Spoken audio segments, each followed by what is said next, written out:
થોડા દિવસ પહેલા હું સમાચારમાં જોતો હતો, કોઈ બેન આપણે કલાકાર છે કિંજલ દવે ને, બ્રહ્મ સમાજમાંથી આવે છે, એ બેને કોઈ શાહ પરિવારમાં લગ્ન કરવાની સગાઈ કરી તો એમના બ્રહ્મ સમાજે આખા પરિવારને પોતાના સમાજમાંથી બહાર કરી દીધો. જોયું ને તમે?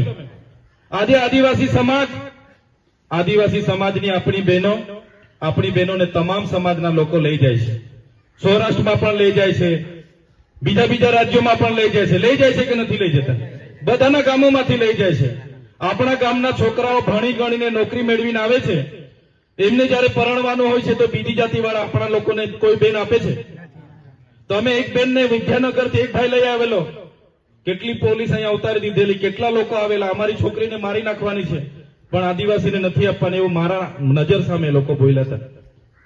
તો એક સમાનતાની ધારાની વાત થાય છે, યુસીસી ની વાત થાય છે, અને અમારા લોકો સાથે તો કોઈ રોટી બેટીનો વ્યવહાર નથી કરતું.